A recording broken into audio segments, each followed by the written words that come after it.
La única certeza que tenemos es que no estamos solos. Y que siempre tendremos opciones para enfrentar nuestra realidad. Sea cual sea.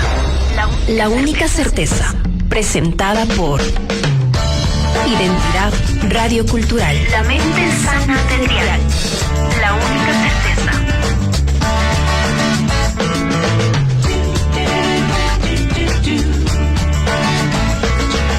Muy buenas tardes a toda nuestra audiencia. Bienvenidos a un programa más de La única certeza a través de Identidad Radiocultural. La única certeza. Ideas frescas de esperanza. Soy Ángeles Veloz y como cada lunes compartimos un espacio dedicado a reflexionar, aprender y crear conciencia sobre salud mental y el bienestar emocional. Enviamos un fuerte abrazo a la señorita viceprefecta, pues quien está incentivando el cuidado de la salud mental. La única certeza. Ideas que trascienden. La única certeza. El tema de hoy es profundamente importante porque todos venimos de una familia, convivimos con una o construimos una familia y salud mental.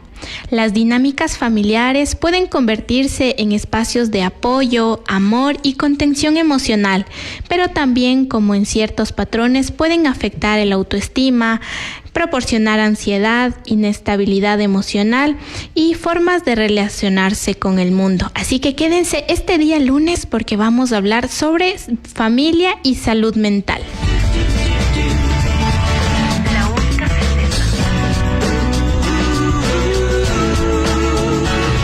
Varias temáticas que se reúnen en Identidad Radiocultural apuntan hacia la única certeza. La única certeza.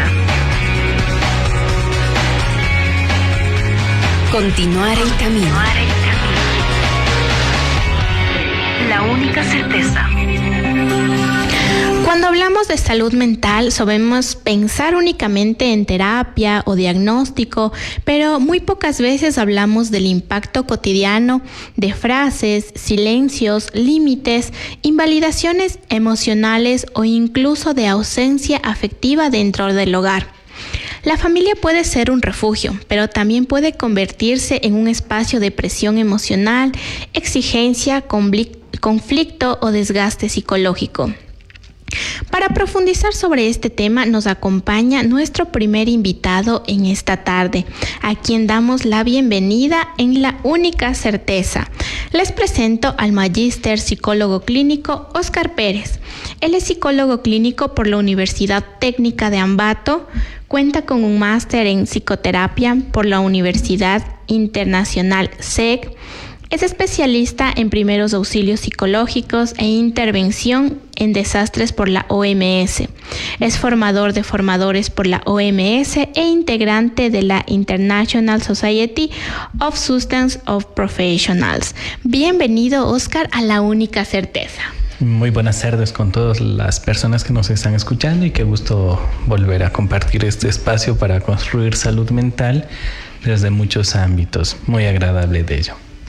Encantados también de tenerte en este espacio en La única certeza.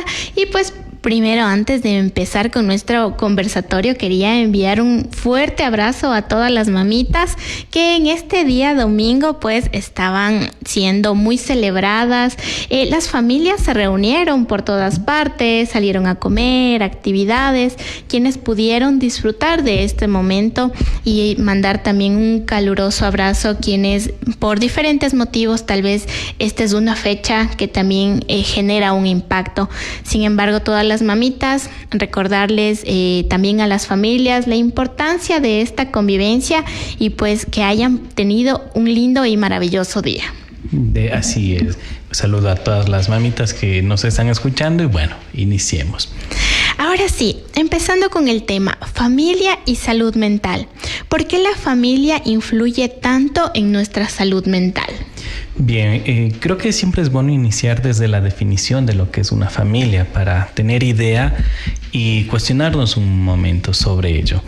Pues bien, la familia es no solo un grupo de personas que tienen un lazo afectivo, sanguíneo, sino la familia tiene un componente mucho más allá, que es el precursor de la sociedad. Es la institución primaria dentro de la sociedad y por ello la importancia. La familia no solo tiene la idea de cuidados desde lo biológico, sino también desde lo psicológico, es la parte fundamental. También la familia tiene una idea que vamos a hablarlo desde lo terapéutico, no solo desde lo social. La familia tiene la capacidad de regular al integrante, tiene la capacidad de educar, la capacidad de sanar, pero cuando hablamos ya desde un proceso terapéutico y también crear un poco más allá de la visión en salud mental, también que la familia puede enfermar al sujeto. Entonces, la definición, que debe ser una de las más romantizadas, es que familia es familia. No, la familia tiene objetivos muy claros, que es cuidar, es apoyar, transmitir valores, transmitir conocimiento incluso. Entonces, eso es lo que es una familia, para tener idea y una apertura desde lo psicoterapéutico. ¿Y por qué influye tanto sobre el individuo? Como tú mencionabas, puede ser un factor protector que nos ayuda, nos educa, pero claro, esta frase romantizada de que es que familia es familia y pase lo que pase, haga lo que haga, porque es familia. Sí, la idea de familia, familia sana emocionalmente, psíquicamente hablando, sí, es la que apoya, la que acoge, la que regula. Es la institución que transmite todo lo favorable, todos los recursos psíquicos. También la familia puede ser catalogada como un recurso de afrontamiento, como una red de apoyo también, pero hablamos desde una perspectiva sana. Quiere decir que la familia también transmite buenos valores, entre comillas, buenos también, porque a veces se puede interpretar desde una situación relativa en el contexto, pero también debemos analizar que esos valores que transmite la familia tienen un componente que favorece a la sociedad. Ahora, también podemos hablar de la familia que posee un integrante con alguna situación psicopatológica, que también es fundamental, que también nos permite trabajar y acoger a la persona. Podemos hablar también desde una familia que asesora, que acompaña, que guía. Y todos estos contextos es lo que nos lleva a pensar un poquito más en qué tipo de familia es la que tenemos, sobre todo las personas que nos están escuchando, porque si hablamos de familia acompañado del proceso de salud mental, debemos cuestionarnos un poquito. ¿Será que mi familia tiene este componente de apoyo, de guía, de validar mis emociones y acompañarlas también? ¿O lo contrario, tal vez es la que no, y es ahí donde surge el inconveniente, entre comillas? Porque al hablar de una familia que enferma, ya hablamos de un proceso psicoterapéutico ya marcado, donde la dinámica que tiene la familia debe mejorar. Un ejemplo que siempre se hace es un engranaje de un reloj, por ejemplo. Si un engrane se mueve a un ritmo, el resto se mueve. Pero ¿qué pasa si uno no se mueve? Uno de esos engranes no se mueve el resto. Entonces la familia se ve como un sistema que genera cambios, que detiene los cambios también. Entonces mira cómo la familia juega un rol extremadamente importante, no solo en el psiquismo del sujeto, sino también en la sociedad.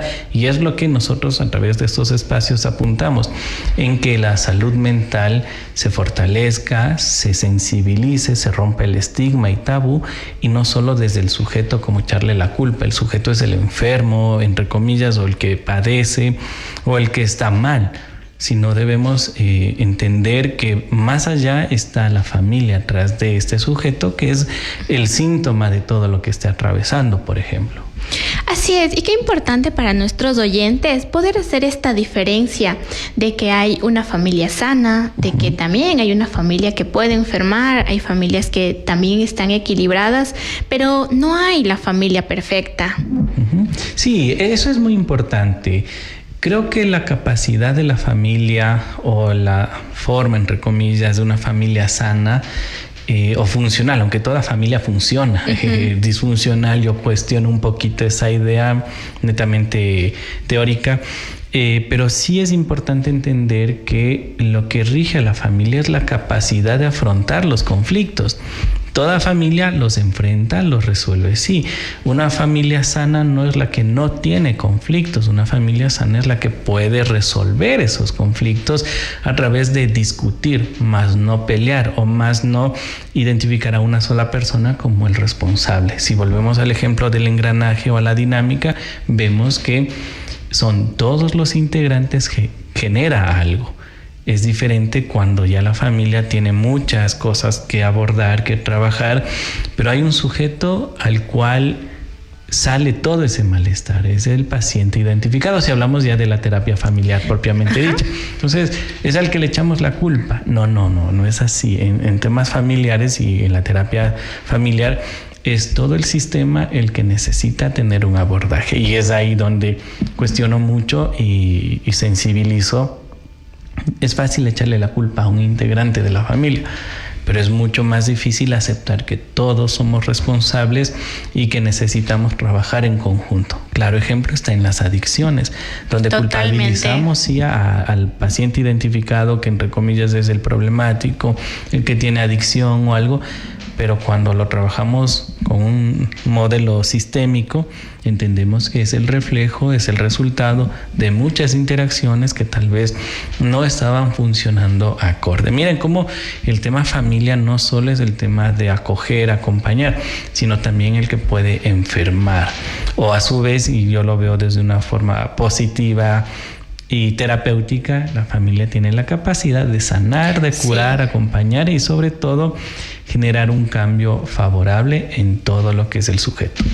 Sí, y si es que esta familia, como muchas, no venimos con un manual, con instrucciones, y mediante las equivocaciones sabemos que el camino por ahí no es. Tenemos esta guía maravillosa, y de esos primeros contactos, cuando los familiares se contactan con vergüenza, con miedo, este es mi primer acercamiento, pero mi familia no está funcionando.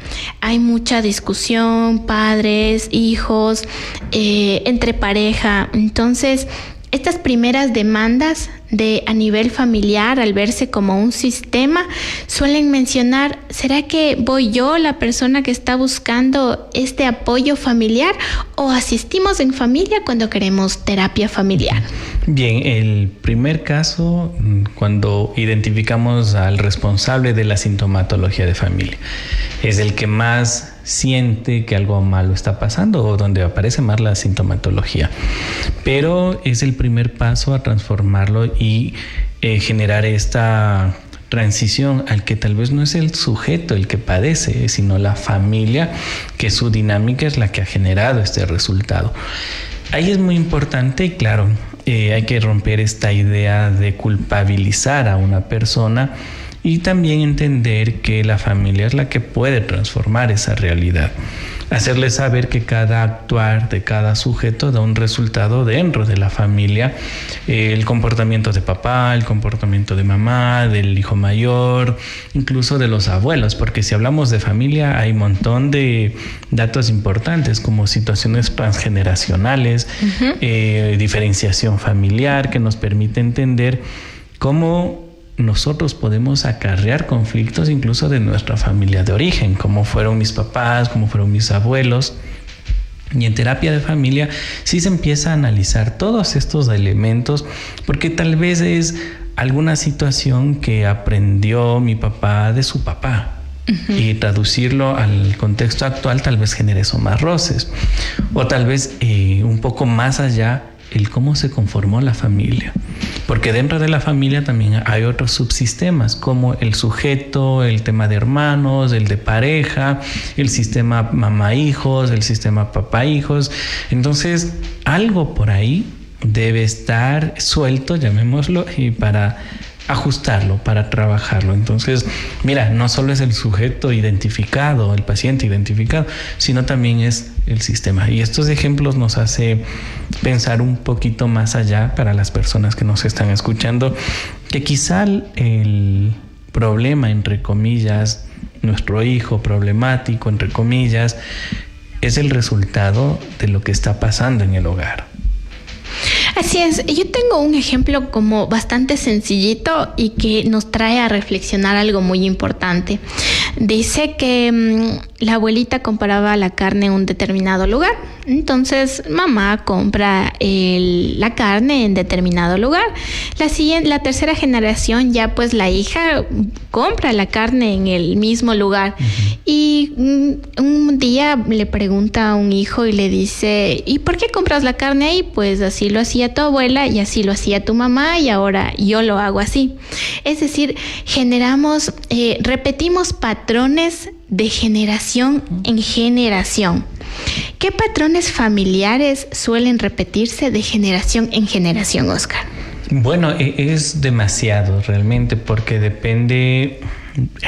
Si hacemos un recorrido, no es lo mismo el tema de habernos diferenciado de la familia y aceptar ciertas normas propias y transformarlas en algo propio. Puede ser algo desde hace unos 100 años donde la reglamentariedad es toda mi familia en Navidad se reúne aquí, una regla. Pero cuando ya vemos que la familia se amplía, hay ya discusiones, ¿no? Mi familia también es importante, quien se acopló a esto, sobre todo en parejas jóvenes. Y ahí ya surgen conflictos. Pero las reglas o estas normas, a veces implícitas y explícitas que tienen las familias, al no tener un comportamiento flexible, una comunicación adecuada, oportuna, vemos que sí pasa factura. Entonces, si hablamos de estas costumbres, existen muchísimas, sobre todo en Ecuador.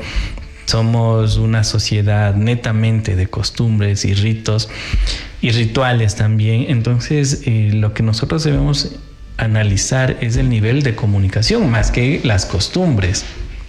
Y la capacidad de afrontar conflictos, la capacidad de adaptarse que tiene cada miembro, incluso frente a estas nuevas reglas, frente a estas costumbres. Y algo más allá que la palabra, para que no se quede suelta, es la parte de la diferenciación familiar. Eso es fundamental en la parte terapéutica cuando hablamos de esa familia nuclear, más no la de origen, donde le decimos, ¿y cuáles son sus nuevas reglas? Porque ¿quién se ha sentado cuando ya es pareja formal y constituidamente a decir cuáles son las reglas que vamos a tener en esta dinámica o como familia? Y si vamos un poco más allá, familia se constituye cuando ya existe un tercero, que es un hijo. No es pareja. Cuando ya existe un hijo, ahí ya se da la capacidad o el entendimiento de ser familia, ya teóricamente hablando desde varios puntos. Y es ahí donde los que encabezan el sistema familiar deben hablar sobre las reglas, sobre las costumbres que van a tener, lo favorable, lo que incomoda, porque el momento en que no se habla de esto pasa factura en lo posterior, donde la dinámica ya genera muchos roces. Entonces, miren cómo es importante analizar desde la construcción de familia, la construcción de pareja y también el entendimiento de las dinámicas de cada sujeto integrante. Para resumirles también, la familia debe tener espacios de comunicación que le permiten entender, analizar y algo más allá también, que es algo muy bonito y a veces nos olvidamos, que es validar el pensamiento y emociones de uno de los integrantes.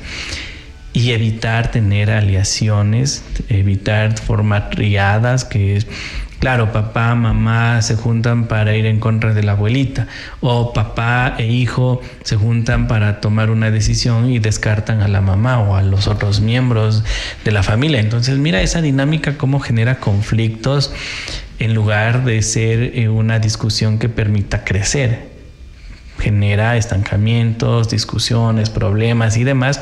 Entonces, la clave fundamental es la comunicación aquí. Cuando hablamos de psicoterapia en familia, sin comunicación no logramos mayor cosa. Sí, es importantísimo resaltar esta parte de la comunicación porque no existe esta capacidad de leerse el pensamiento, por muy cercanos que sean y conozcamos los gustos. Considero que a veces el asumir que creemos lo que otra persona puede querer es lo que causa roces dentro de la familia. Pero terminamos hasta aquí con Oscar y regresamos en el siguiente bloque. Nos vamos brevemente a un corte comercial.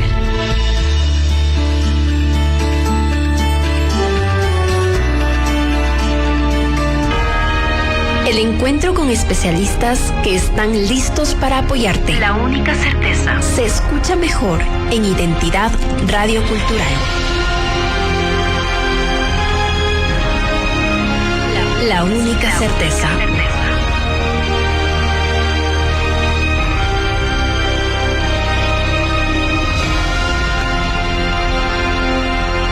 La única certeza.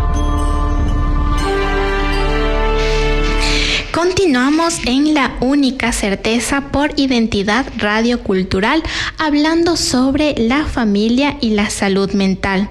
A veces nos enseñaron que amar significa aguantar todo, callar para evitar conflictos o priorizar siempre a los demás antes que a nosotros mismos. Sin embargo, una relación familiar saludable también necesita límites, respeto y responsabilidad emocional. Nos acompaña ahora nuestra segunda invitada. Ella es la psicóloga Camila Valareso. Ella es licenciada en las áreas educativas y clínicas. Ha participado en prevención y promoción de la salud mental en varios programas. Actualmente brinda terapia individual y psicorehabilitación en el Centro de Psicología PsychoHelp. Ha realizado la publicación de varios artículos científicos relacionados con el bienestar emocional a nivel laboral y el uso del celular y la presencia de sintomatología ansiosa. Camila, muy buenas tardes, bienvenida a La Única Certeza. Muy buenas tardes, Ángeles. Buenas tardes, Oscar. Qué gusto nuevamente poder compartir con ustedes este espacio de psicoeducación hacia la sociedad y sobre todo con un tema tan importante que es la influencia del contexto familiar dentro de la salud mental. Así es, aprendimos de generación en generación que debemos callar para no incomodar al resto, que por amor hay que aguantar a todo. Entonces, ¿cuáles consideras tú estos patrones familiares que han causado un impacto en la salud mental de cómo hoy vemos cómo estas manifestaciones en sintomatología por estas creencias que de generación en generación seguimos acarreando? Sí, muchas veces estas creencias que nosotros como familia tenemos, como lo mencionaban antes, se manifiestan en distintos patrones. Uno de ellos es el estilo de crianza. Por ejemplo, muchas veces nuestras madres, nuestros padres adoptan el estilo de crianza de nuestros abuelos y de esta manera van criando a las demás personas. Sin embargo, no llega a ser un estilo que se adapte a las necesidades de los nuevos integrantes, porque recordemos que cada ser humano tiene necesidades distintas, partiendo desde su personalidad hasta sus distintas edades en las que van atravesando distintos conflictos que tienen que aprender a resolver, y de esta manera también estos patrones se tienen que ir modificando. De la misma manera, tal vez el hecho de evitar conflictos o la idea que se tiene de evitar conflictos, que es no dialogando, sino mejor dejando a la persona a un lado y luego de un tiempo hacer como si nada pasó, que es lo más común, que no se habla del problema, no se comunica lo que tal vez se sintió, se pensó, sino que simplemente se hace como que nunca sucedió esta situación y de esta manera seguimos la vida como que nada ha pasado. Pero esto se llega a quedar en la persona y esto provoca bastantes problemas, sobre todo a nivel interno. Se presenta sintomatología de tipo ansioso y de tipo depresivo generalmente en los niños, niñas, en los adolescentes, en todos los miembros de la familia. Así es, y generalmente cuando hablamos de creencias, esto no es visible. Pero hay pequeñas acciones que sí nos hacen notar cómo estos patrones vienen acarreándose de generación en generación. Por ejemplo, yo escuchaba que mi mamá lavaba los platos y decía, no, es que así tiene que quedar porque así lo hacía mi mamá. Pero yo noto que está cansada de buscar ese nivel de perfección, pero es algo que viene acarreando de generación en generación. Y ahí hice un alto. Dije, hay que lavar el plato, debe quedar limpio, pero no creo que tenga que invertirle ni tanto tiempo ni tanto esfuerzo a llegar al nivel de perfección. Entonces, son patrones que esto podemos verlo en algo cotidiano, porque las acciones son visibles ante los pensamientos, pero como que escuchar y reflexionar acerca de qué es lo que viene trayendo de generación en generación, que al momento de llegar a ser consciente también puedo ir regulando estas conductas. Exactamente. De esta manera nosotros, como lo mencionabas, Ángeles, tenemos varias conductas que se van repitiendo. A veces es el comportamiento agresivo que podemos percibir en niños, en adolescentes, y que nosotros decimos, ¿por qué habrá salido así si la mamá no es así? Pero posiblemente dentro de la casa se maneja este tipo de conductas para resolver conflictos o simplemente para crearlos, dependiendo de la situación. Esos son distintos factores que nosotros vamos viendo, y a nivel socioemocional también. Por ejemplo, el hecho de guardarme mis emociones, el no expresar con nadie, porque posiblemente en casa no tengo esa facilidad de expresarlo. Porque de pronto esa validación emocional también a veces se considera debilidad. El expresar cómo me siento puede causar inconformidad, incomodidad más que todo. ¿Cuál es la diferencia entre poner límites y alejarse emocionalmente? Cuando nosotros nos alejamos emocionalmente, tendemos a evadir nuestras emociones, evadir lo que estamos sintiendo al no reconocerlo de esa manera. En cambio, el poner límites es una conducta que uno tiene que trabajar generalmente, sobre todo en nuestra familia, porque muchas veces nos cuesta el poner límites. Entonces, el poner límites implica decir hasta aquí a una conducta, a una situación que de alguna manera me está causando daño o le está causando daño a alguien más, y tal vez los demás no son capaces de darse cuenta del daño que esto está provocando, y por eso yo tengo que poner el límite, para evitar que esto siga afectándome a mí, para evitar que siga dañando todo el contexto y la dinámica que incluso estamos manejando. Ajá, entonces entendemos por alejarme el invalidar desde mis propias emociones por no incomodar al resto y guardármelo. Pero justo como hablábamos, y la comunicación es muy importante, y justo para establecer los límites de base está la comunicación. Porque generalmente la persona que pone límite se siente como el malo, la mala, quien va a ser tachado, pero entendemos que los límites es para nuestro autocuidado, no para que sean validados por el resto.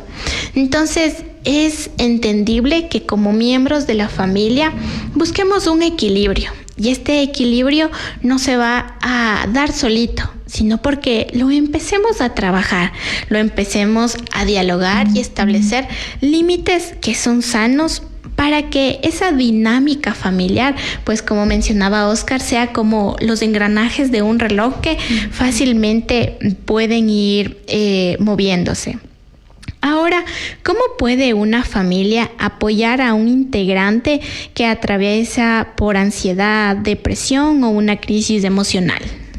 Lo primero, como lo mencionábamos hace unos minutos, es la validación emocional.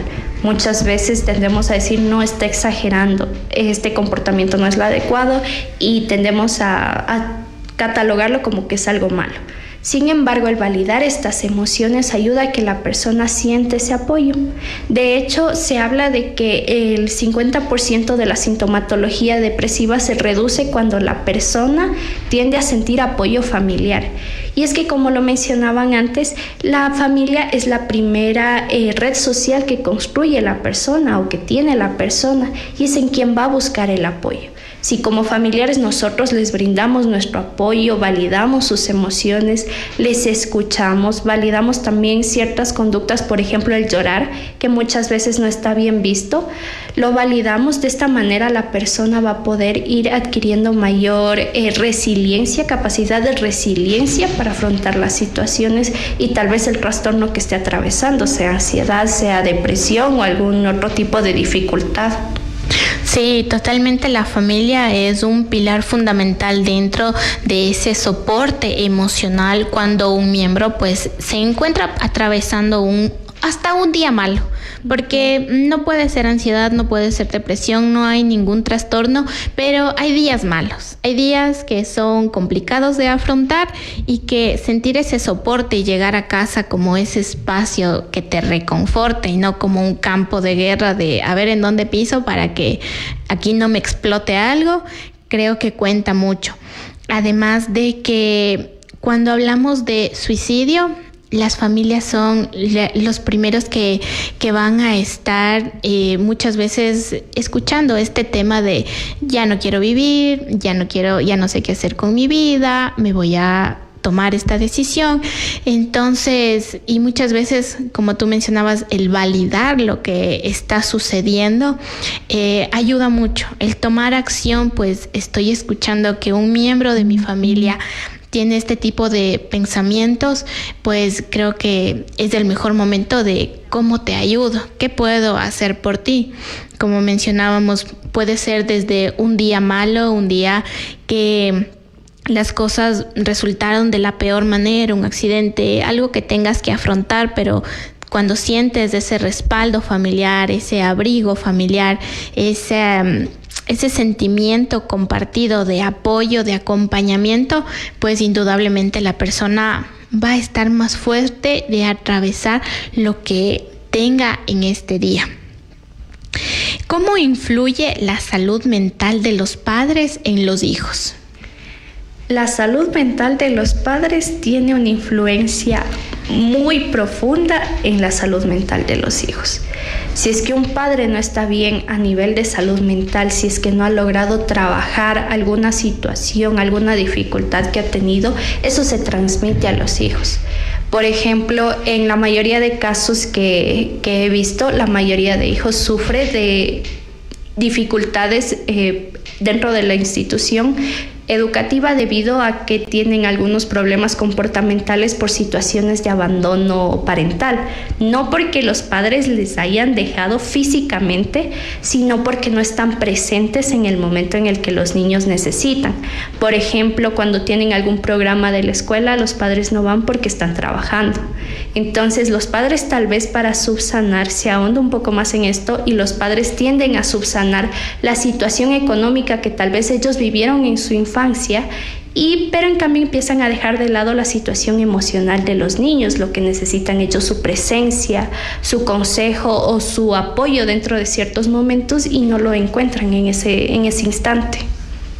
Totalmente cierto esta parte que tú mencionas de que físicamente los padres no abandonaron a los niños, pero cuando hay ese espacio, se siente ese vacío, también cuenta cómo es percibido esta emoción por los hijos. Y justo en los estudios que había revisado sobre la influencia de los padres sobre los hijos, el contar con una salud mental estable, pues recordamos, no existe la perfección y solamente los días buenos y padres perfectos no existen. Estamos como humanos, en el día a día nos equivocamos, entonces, pero sí hay que entender que esa inestabilidad que a veces podemos decir es que no lo van a notar, superficialmente no lo notan, no lo ven porque yo no les cuento de mis problemas a mis hijos o a mi familia para que nadie se preocupe,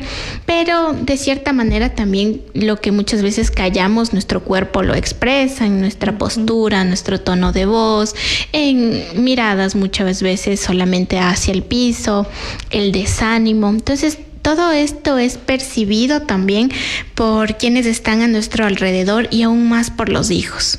Porque a pesar de que sean pequeños o adolescentes más grandes, a pesar de que no se ha expresado, sé que algo está pasando.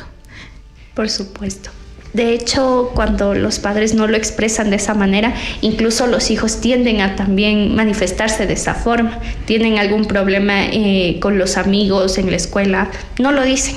simplemente por no preocupar a los padres, y de manera biológica el cuerpo lo empieza a expresar, empiezan a presentar sarpullido, empiezan a presentar dificultades estomacales, que es lo más común, e incluso de esta manera también generan situaciones de estrés y tienden a desarrollar o a no desarrollar adecuadamente, las estrategias de afrontamiento para situaciones o para problemáticas que ellos empiezan a presentar.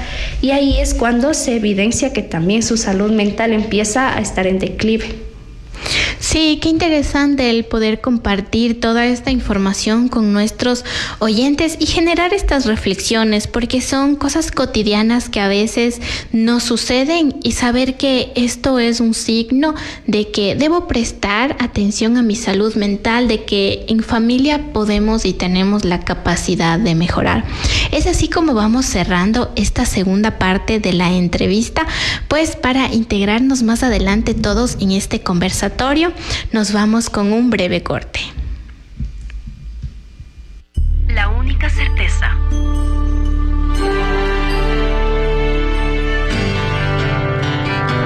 La única certeza es que siempre existen opciones para continuar. Y en Identidad Radio Cultural las compartimos.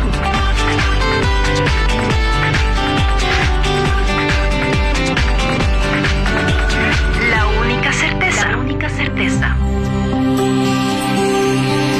Continuamos en La Única Certeza con estos invitados maravillosos para el día lunes, empezando con información de primera mano de especialistas en el cuidado de la salud mental.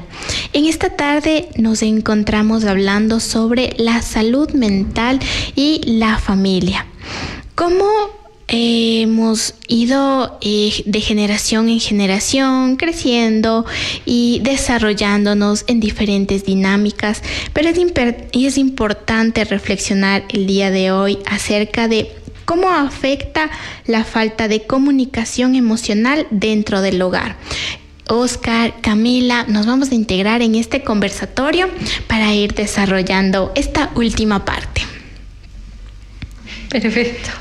Sí, por lo que hemos visto, el apoyo familiar es muy necesario dentro de esta prevalencia en salud mental, dentro de esta necesidad de cuidar la salud mental de otros. Como lo mencionaba Oscar, la familia es un núcleo complejo. Es difícil de diferenciar distintos tipos de elementos, pero son necesarios también.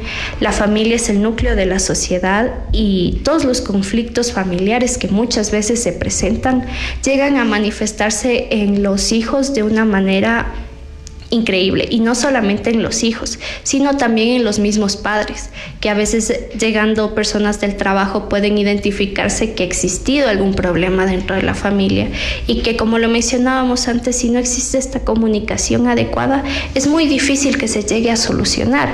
De esta manera se van destruyendo también las dinámicas y se percibe también un mal ambiente dentro de la familia, el hecho de tratar de solucionar problemas de la manera que tal vez no es la mejor, y se empieza a desgastar la persona y empieza a desgastarse todo el núcleo. Sí, en abordajes familiares, intervenciones que he podido realizar, he preguntado, ¿ya habían conversado de este tema? Y pues no, 10 años nadie ha hablado de este tema, y en realidad llama la atención que esta falta de comunicación sea tan evidente, tan notable, pero que a veces cueste tanto trabajo el poder tocar estos temas que han generado algún conflicto. Oscar, ¿cómo afecta la falta de comunicación emocional dentro del hogar? Bueno, sí, la carencia de comunicación sin duda genera muchos inconvenientes. Somos seres humanos que siempre comunicamos, tanto incluso al callar comunicamos algo, ¿sí? Entonces debemos tener esa idea como primordial. Pero en la dinámica de la familia la familia que no comunica es terroríficamente algo que me preocupa a mí. ¿Por qué? Porque cómo expresan sus inconvenientes, cómo expresan sus deseos, cómo pueden expresar más allá del validar, sino también el requerir alguna situación. Y ahí surge algo que en terapia familiar nosotros también nos genera mucha preocupación, que viene a ser el secreto familiar. Es lo que no se ha dicho, es lo que todos se quedan callados, pero nadie se atreve a hablar. Y eso a la larga pasa muchos inconvenientes porque va enfermando internamente al sujeto que, entre comillas, puede estar más débil o más vulnerable frente al asumir una dinámica que tal vez sea el paciente identificado. Si hablamos en sistémico familiar, es el paciente identificado, el cual ya no toleró esa presión psíquica dentro de la familia que no logra resolver. Entonces el secreto familiar puede transmitirse mucho tiempo y hay algo más allá. ¿Quién quita que en ese secreto familiar exista un abuso sexual dentro de los integrantes? Por ejemplo, ya me voy un poco a la parte catastrófica, pero si no entendemos que la familia debe ser el lugar donde la comunicación debe fluir, validando las emociones, hay palabras muy bonitas que dijo Camila que sí nos deben generar un cuestionamiento de cómo estamos llevando la dinámica de familia. Es también validar cuando está triste, validar cuando está enojado, validar cuando requiere algo, porque el momento que nosotros negamos al sujeto, estamos negando una dinámica en la familia, y siendo más tosco en esto, estamos desapareciendo a esa familia, ¿sí? Porque no estamos vinculándole, le estamos aislándole al sujeto. Entonces miren cómo si no hablamos, y si hablamos desde la parte de las emociones, mucho más valioso, porque sin duda cada sujeto tiene sus propias emociones ante circunstancias, ante problemas. Sí, y como mencionas, como familia validamos la emoción. Está bien que yo sienta ira, alegría, amor, frustración. Las emociones validamos, pero lo que no se puede validar muchas veces es la conducta que genera esta emoción, porque generalmente podemos notar en familias que son disfuncionales el tema de el papá le pegó al hijo, el hijo también le golpeó, es todo un tema ya violento dentro de las familias. Es que estaba enojado, tenía mucha rabia, son cosas que nunca le había dicho, y ya que estaba enojado pues grité ciertas cosas. Entonces es importante tener en cuenta que las familias podemos validar las emociones, pero no significa que vamos a validar las conductas que son violentas, agresivas por una de estas emociones. Bien, sí, hay algo importante. Por ejemplo, cuando cuestionamos un poco más allá, yo siempre digo, el tema de familias disfuncionales, entre comillas, todas funcionan. Que ese funcionamiento sea acorde, adecuado al contexto social, a la normativa social, es otro tema. Entonces, no he visto familias que no funcionen. Funcionan, pero de acuerdo a ciertas cosas. Y por eso decía lo transgeneracional. La herencia de cada familia va depositando a la nueva familia, como el tema de violencia, el tema de ¿qué recursos tengo yo como papito para enfrentar mi frustración, mi enojo, si mi respuesta automática es la agresión? Entonces, miren, funciono de una forma que no es favorable al sistema, que genera riesgos, genera lesiones y también conflictos dentro de la familia, que no es saludable. Entonces, ahí ¿qué hay que hacer? Trabajar, sí, como primero generando esa conciencia de hablar. Si no hablo de las emociones, y también descarto el que a través de estas emociones como el enojo surjan comportamientos. Eso es lo que sí genera el verdadero malestar. Pero esto lo hablo ya desde un punto terapéutico, porque claro, si hablamos desde lo social, desde lo vincular, tiene su propia visión, pero ya desde lo terapéutico, a las personas que nos están escuchando, un ejercicio es: ¿será que mi hijo se acerca y me comenta su día a día, su tristeza, su enojo? Y me pongo a pensar cómo lo recibo. También yo como cabeza de hogar, ¿cómo llego cuando tengo un pésimo día Se supone que al llegar a la familia, y esto vamos a hacerlo como algo bonito, es quien me acoge, quien me regula, quien me ayuda a superar ese enojo, ese malestar, ese mal momento, y empiezo a separar lo laboral de lo familiar, que la familia debe ser lo esencial. Entonces, no transmitir, no contaminar tampoco otros elementos, cuando la familia debe tener la capacidad para generar estos recursos de afrontamiento también. Entonces, hago este cuestionamiento porque a veces creemos en definiciones de texto, pero cuando trabajamos ya en lo terapéutico entendemos que la dinámica va mucho más allá, va a entender incluso la sensibilidad de la otra persona. A mí me enseñaron a ser muy fuerte, firme con mis hijos, pero ¿y eso qué le está generando a mi hijo? Entonces debo hacerme una reformulación, y es lo que llamo la diferenciación. Saber que yo provengo de un hogar está bien, pero ¿cuál es mi norma? ¿Cuál es mi dinámica en el nuevo hogar que he formado? Y es ahí donde rompemos ataduras, y es el paso más grande para empezar a construir una nueva familia, que puede ser la familia completamente saludable. Sí, qué interesante e importante es poder ver desde diferentes enfoques e irnos cuestionando, atrevernos a preguntar lo que muchas veces solo se queda en nosotros. Ahora me cuestiono, ¿es posible sanar emocionalmente sin alejarse completamente de la familia? Camila. Muchas veces, bueno, depende. Esa es la respuesta como tal. Porque puede ser lo que mencionaba Oscar también, el hecho de que hay familias que nos enferman, y muchas veces es necesario poner distancia de esa familia para nosotros poder tomar nuestro propio camino, poder desarrollarnos normal, sanamente, sin tener mayores dificultades, o si tenemos las dificultades, aprender a resolverlo. Ahora, hay familias que, como se mencionaba, son sanas, que saben cómo resolver sus conflictos. Entonces yo en esa familia posiblemente sí pueda sanar un poco más. Pero si mi familia me enferma, si no es mi fuente de apoyo, si no es donde yo puedo ir a depositar, a que me validen emocionalmente, a depositar mis miedos, y que de esa manera yo también pueda surgir, definitivamente es preferible a veces poner distancia.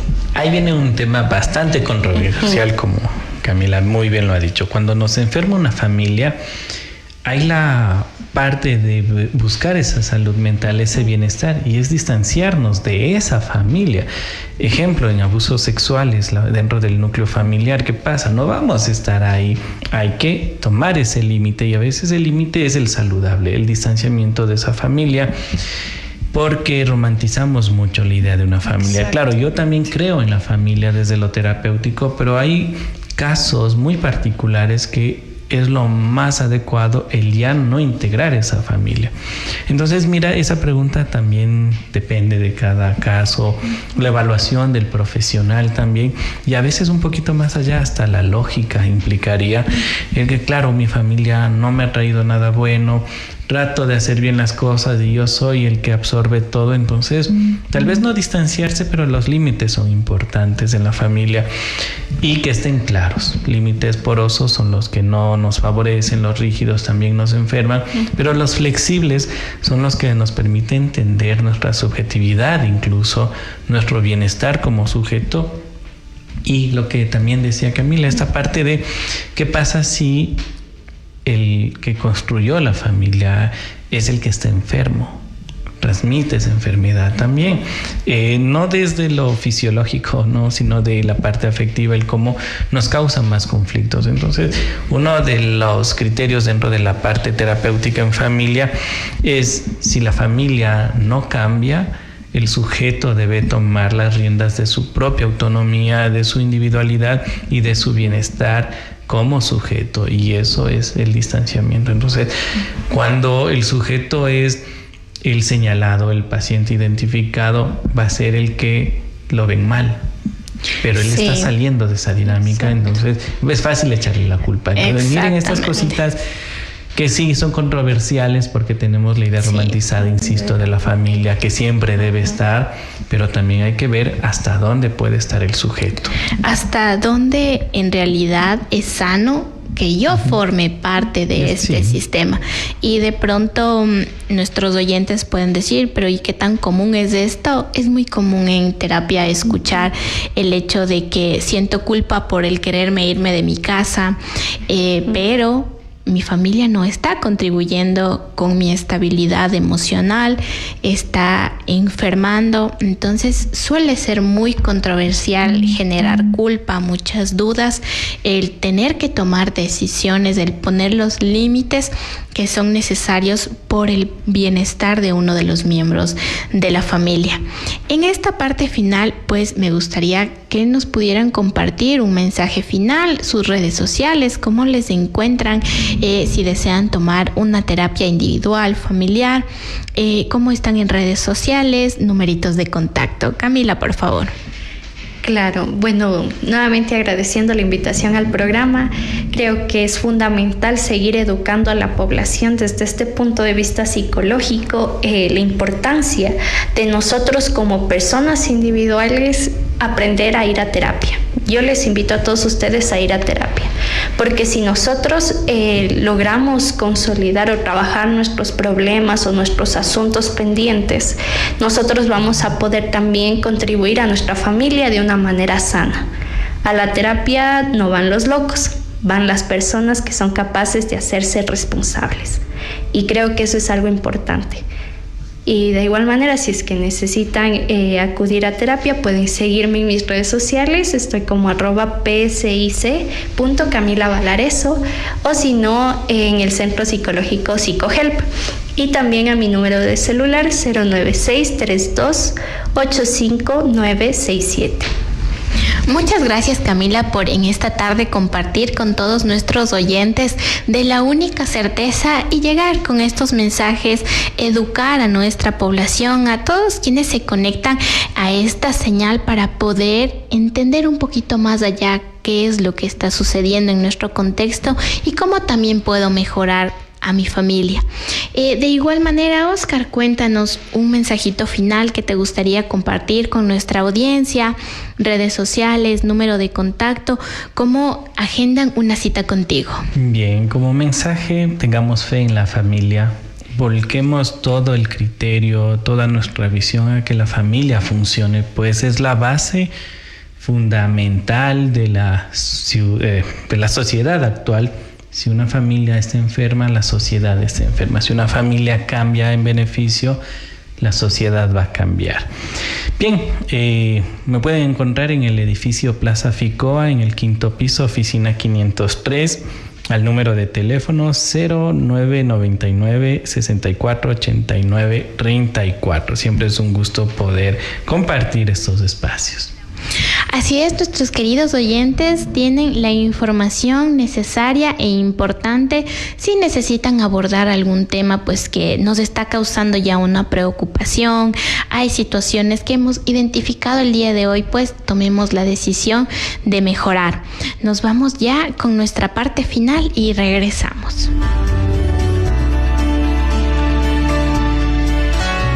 Varias temáticas que se reúnen en Identidad Radiocultural apuntan hacia la única certeza.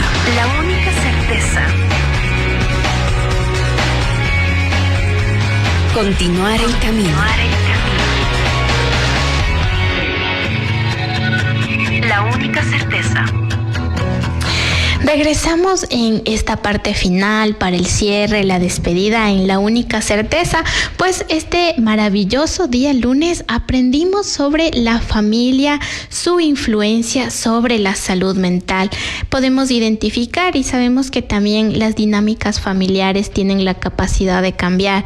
Si en este momento entendemos que nuestra familia no se encuentra siendo parte de esta salud mental, pues tomar las riendas, generar una cita con los especialistas maravillosos como nuestros invitados del día de hoy, Oscar y Camila, pues quienes pueden abordar estas temáticas que son muy importantes, identificar qué es lo que está sucediendo a nivel familiar y que debería mejorar. Hoy también hablamos sobre validar las emociones. Cuando uno de los miembros de la familia expresa sus emociones, hace algún comentario de cómo se siente, no lo minimicemos, no lo invalidemos. Seamos parte de esta escucha, de este acompañamiento. Muchas veces el trabajo, la situación académica, cosas que no podemos entender, pero que sí podemos estar ahí para acompañar a uno de los miembros que necesita un abrazo, unas palabras reconfortantes, un mensaje de esto va a pasar, todo va a mejorar, ¿en qué te puedo ayudar? También muchas veces genera esta red de apoyo la familia. La familia nos educa, la familia es esta fuente de amor, esta familia también tenemos que identificar cuál es la dinámica que estamos atravesando y si me está enfermando, también aprender a poner límites y generalmente esta culpa que aparece cuando ponemos límites, empezarla a trabajar, no solamente a nivel personal, sino con los profesionales de salud mental que están listos, tienen toda la preparación, la especialización para dar esta guía que es muy importante. La salud mental, recordar que no es un lujo, es parte de nuestro día a día. Si hoy están atravesando por conflictos familiares, recuerden que cuidar la salud mental también es válido. Pedir ayuda, expresar emociones y poner límites no te convierten en un mal hijo, en una mala hija, en un mal padre, en una mala madre. Te convierte en una persona que está intentando sanar. Agradecemos a nuestros invitados por acompañarnos y gracias a todos ustedes, nuestra audiencia, por compartir un lunes más juntos a nosotros en La Única Certeza. Soy Ángeles Veloz y nos reencontramos en el próximo lunes en Identidad Radio Cultural para seguir creando conciencia sobre la salud mental y bienestar emocional. Que tengan una excelente semana y recuerden que hablar de salud mental también salva vidas.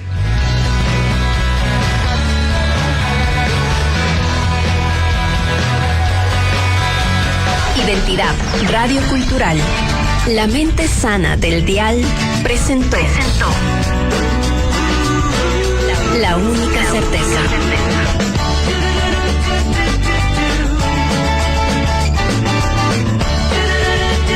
Pronto, nuevas ideas y propuestas para juntos continuar el camino.